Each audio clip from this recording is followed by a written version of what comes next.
This time on Addicted to Cars.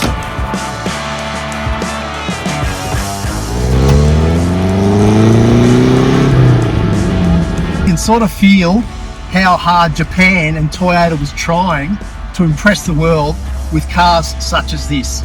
1965 Toyota Crown. Astonishing.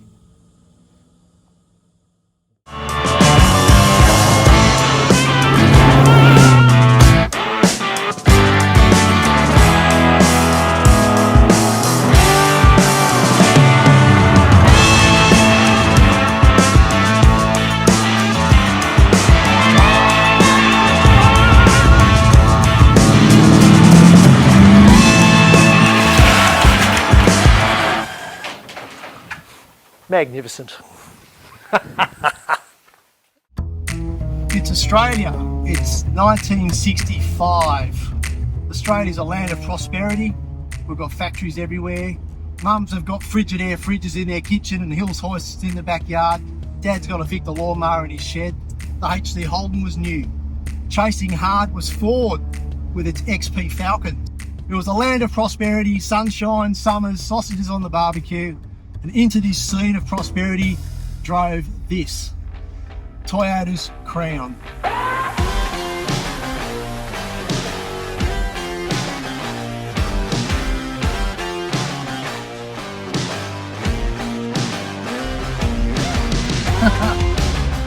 Driving this is terrific actually. It's about probably 20 years since I've driven a column shift.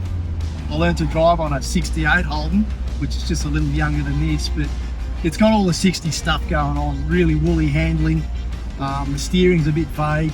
But what it's got that's quite weird is the fact that changing down doesn't slow the car down. It's got this weird like freewheel overdrive system, a bit like a kid's Malvern Star or a Speedwell bike from back in the day. You know, the old Sturmey Archer? Or I think it was Hadamex? No, Shimano hubs. The car does that. When you back off, it just rolls along at idle, which is quite disconcerting. But get your head around that and it's actually really fun. I would love to own this car. I really would.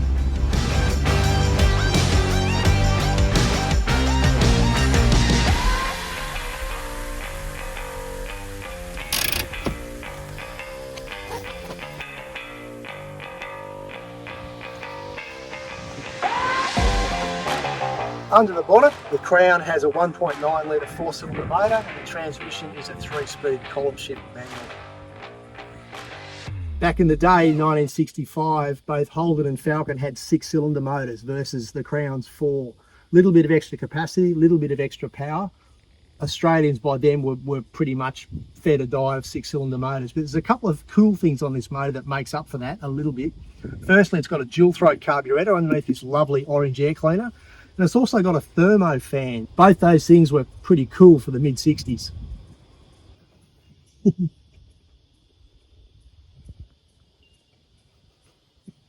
It's got this great little light under the bonnet, which is when the parking lights or the headlights are on the car, it activates the circuit. So when the bonnet's up, the light comes on. Even cooler is this. It's a little dinky lead light that plugs into this socket over here for working on your engine at night. I reckon that's awesome.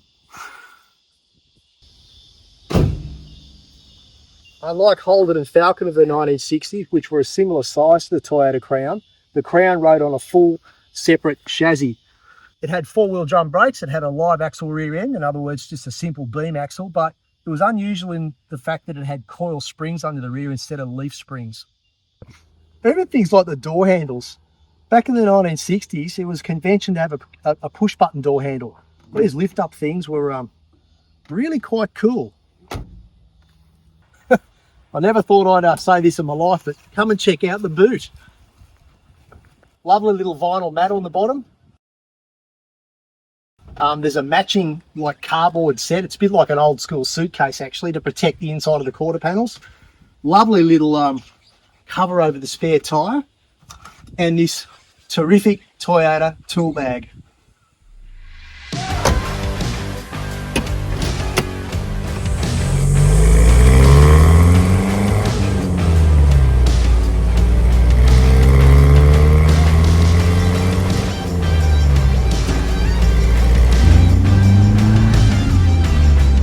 might only be 1.9 litres and 4 cylinders, but it actually doesn't feel any slower or any less, responsive than the Holdens and Fords that I've driven over the years from the 1960s.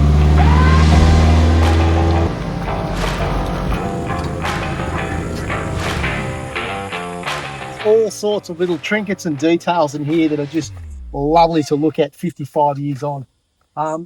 Probably the most standout feature, if you like, of this is the indicator switch. It's not a stalk on the column, it's actually the horn ring in the steering wheel. That's how you run the indicators. The headlight switch and the wiper switches, little push buttons, high on the right side of the dash. Push in to put them on and flick them sideways to turn them off.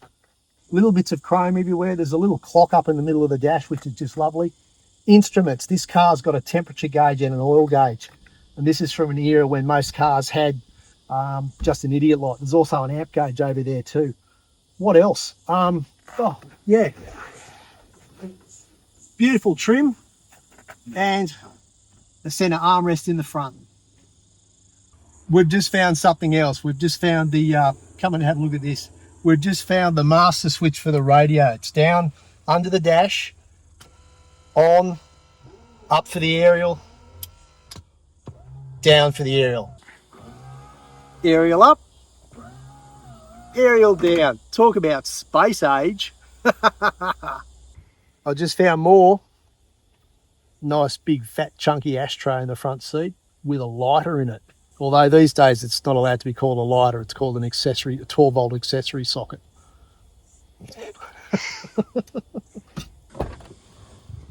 And the further you look, the more you see. The inside door handles have got this little vinyl gaiter on them with an arrow that tells you which way to pull the handle. The quarter windows are on a little winder. Like, how cool is that? That's just terrific. And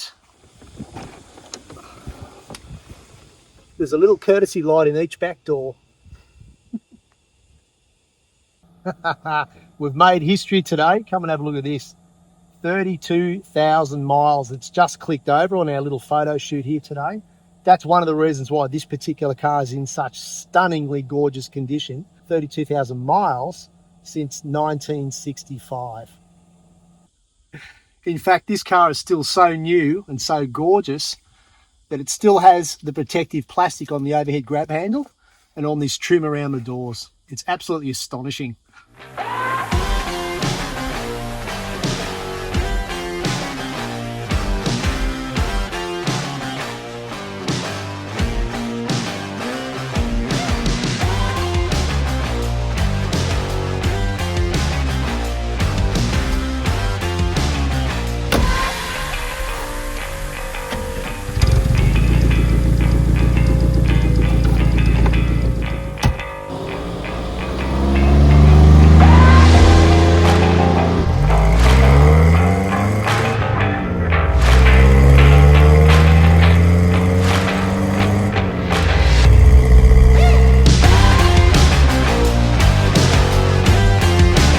All in all, you can sort of feel how hard Japan and Toyota was trying to impress the world with cars such as this 1965 Toyota Crown. Anyway, I'm GT Glenn Torrens. You've been watching Addicted to Cars, and I'll see you next time.